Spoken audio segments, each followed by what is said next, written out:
So hi everyone, my name is Niket तलवार।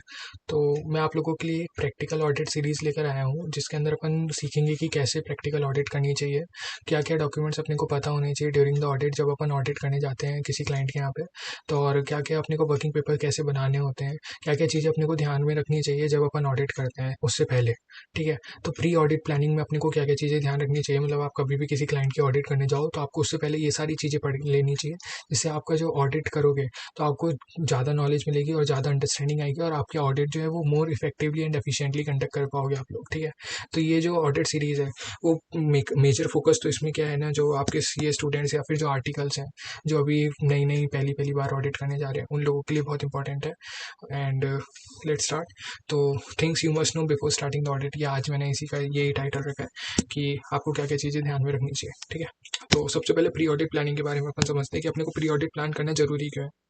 क्योंकि audit is not about checking everything but checking the right things. ठीक है, तो अपने को नई चीज़ें जाननी, सही चीज़ें जाननी जरूरी है, ना कि जो सब चीज़ें हैं बुक्स के अंदर वो सारी चीज़ें ऑडिट करने के अलावा, मतलब जो इंपॉर्टेंट एरियाज है उन पे ज़्यादा ध्यान देने की जरूरत है other than the non audit areas. ठीक है, तो poor planning leads to more efforts and less results. ठीक है, उसके अलावा good planning saves the time and protect the auditor. ठीक है, अगर आपका प्लान अच्छा होगा तो आपकी ऑडिट ऑटोमेटिकली एफिशिएंट होगी और आप जल्दी कम टाइम में अच्छा आउटपुट ला सकते हो अपने ऑडिट के अंदर। ठीक है, नेक्स्ट, उसके अलावा अब आपको क्या क्या चीज़ें पता होनी चाहिए क्लाइंट के यहाँ पे अगर आप जा रहे हो, तो सबसे पहला पॉइंट आ जाता है नो योर क्लाइंट, मतलब आपको क्लाइंट की बिजनेस अंडरस्टैंडिंग होना सबसे इंपॉर्टेंट है। ठीक है, तो सबसे पहले बिजनेस अंडरस्टैंडिंग में क्या आ जाएगा, क्लाइंट का बिजनेस क्या नेचर क्या है, मतलब वो मैन्युफैक्चरिंग यूनिट है, क्या है, ट्रेडिंग करता है या फिर सर्विसेज प्रोवाइड करता है, उसके मेजर प्रोडक्ट्स क्या है अगर वो मैन्युफैक्चर करता है तो, मेजर सप्लायर्स कौन है, मेजर कस्टमर्स कौन है, उसके मेजर ब्रांचेस किधर किधर है इंडिया के अंदर। उसके अलावा उसका रेवेन्यू मॉडल क्या है कि वो अपना पैसा कमाता कैसे, उसका इनकम सोर्स कैसे आता है।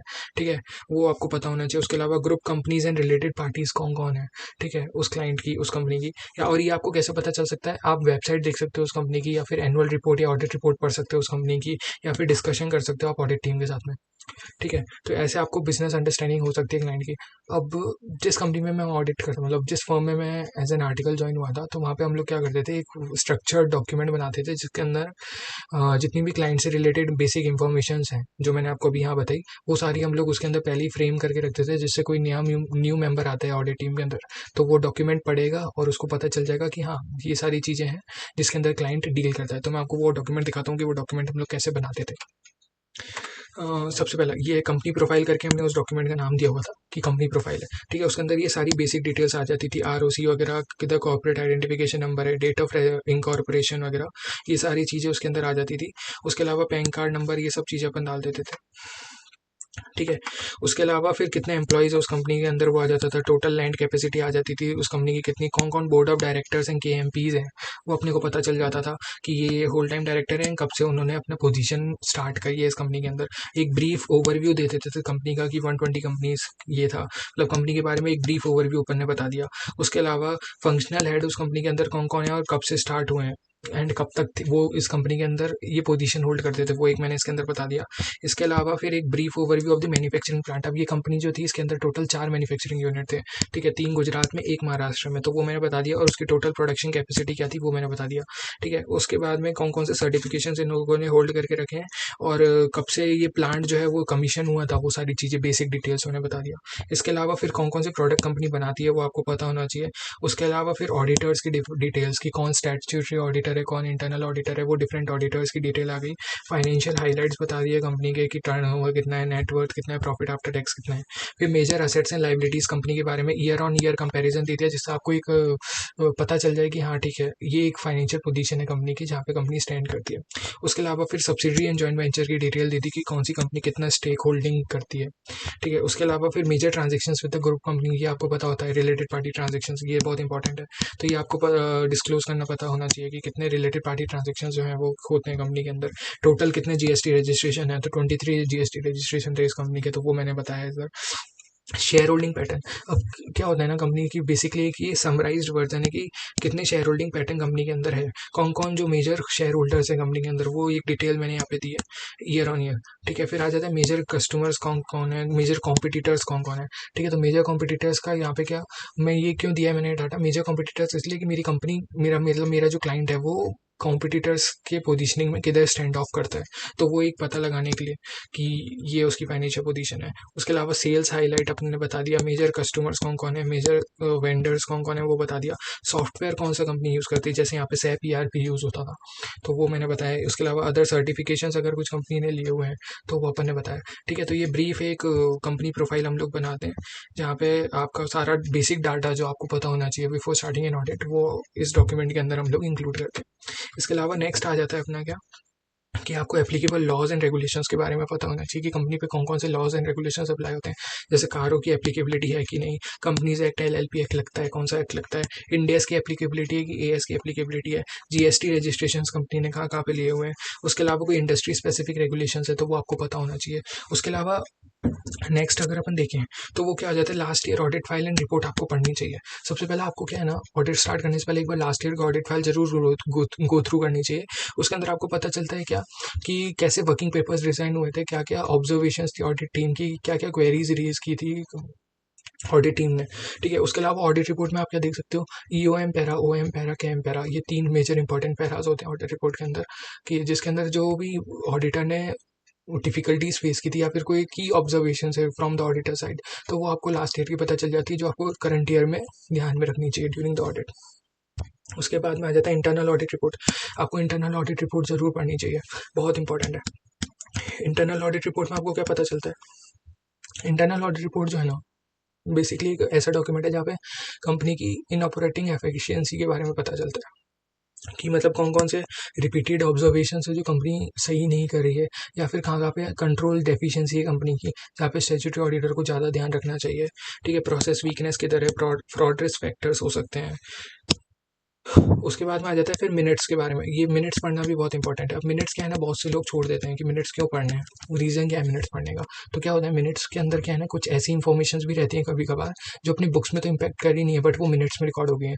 मतलब बोर्ड ऑफ डायरेक्टर्स के बीच में वो इन्फॉर्मेशन डिस्कस हुई है, शायद उसका अप्रूवल भी हो दिया जा सकता है या हो चुका होता है, बट वो कहीं ना कहीं अपने अकाउंट्स बुक्स में वो रिकॉर्ड नहीं होती है, बट उसको अपन को ऑडिट में कंसिडर करना हो सकता है। ठीक है, तो वो सारी इन्फॉर्मेशन भी अपने को मिनट्स पढ़ के पता चलती है।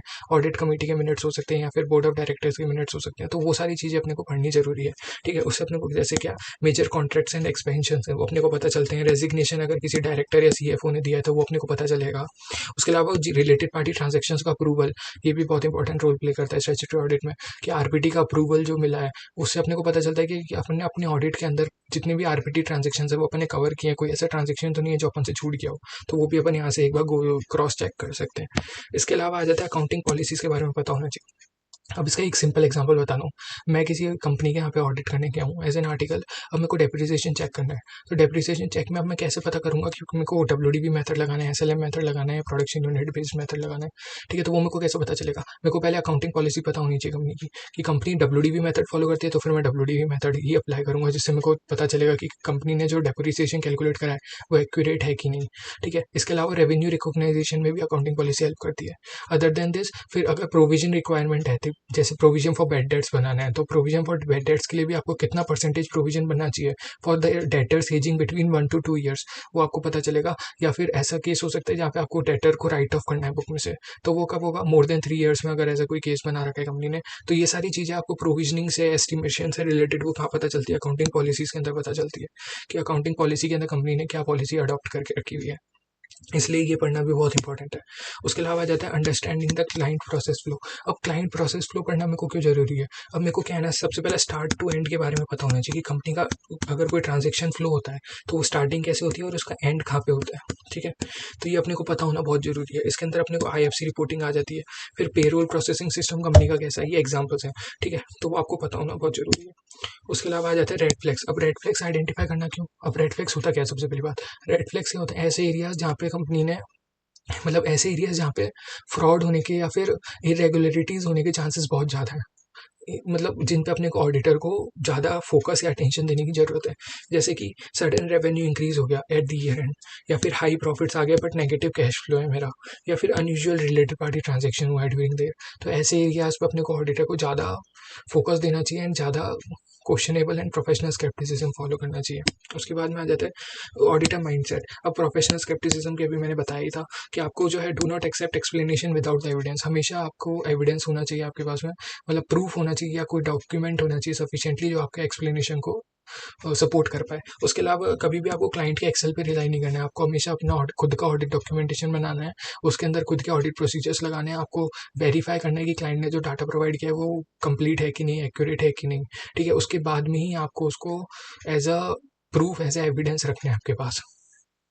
नेक्स्ट, उसके बाद में फाइनल थॉट में क्या बोलता हूँ कि audit does not start with the vouching, ठीक है। कभी भी ऐसा मत करना कि आप जाओ किसी क्लाइंट पे और डायरेक्ट वाउचिंग करने बैठ जाओ। पहले क्लाइंट के बारे में अंडरस्टैंडिंग लो कि क्लाइंट करता क्या है, बेसिक नॉलेज लो क्लाइंट के बारे में, उसके बाद में ही अपना ऑडिट स्टार्ट करना। नहीं तो मैंने बहुत सी फॉर्म्स में देखा है कि डायरेक्टली वाउचिंग करने लग जाते हैं बट उनको क्लाइंट के बारे में ABCD भी नहीं पता है। तो सबसे पहला वो मत करना, डायरेक्टली पहले अंडरस्टैंडिंग लो, उसके बाद में ही वाउचिंग वगैरह पे जाना। अब क्या है ना, ये फर्स्ट पार्ट था। नेक्स्ट सेशन में अपन लोग फाइनेंशियल स्टेटमेंट का एक एक एरिया उठाएंगे, जैसे bank, statutory dues, borrowings, assets, ये सब एक एक एरियाज उठाएंगे और उसके अंदर कैसे में वर्किंग पेपर्स बनाने होते हैं प्रैक्टिकली, क्या क्या चीज़ें वर्किंग पेपर्स में इंक्लूड होनी चाहिए, कैसे आप क्लाइंट से क्वेरीज पूछोगे, या फिर आपको क्या क्या इनिशियल रिक्वायरमेंट क्लाइंट से मांगनी चाहिए उस एरिया से रिलेटेड, वो सारी चीज़ें मैं डिस्कस करूंगा, ठीक है। उसके अलावा फिर फाइनली समरी मैंने बता दिया कि आज की मैंने क्या क्या चीज़ें बताई हैं जो आपको ध्यान रखनी चाहिए।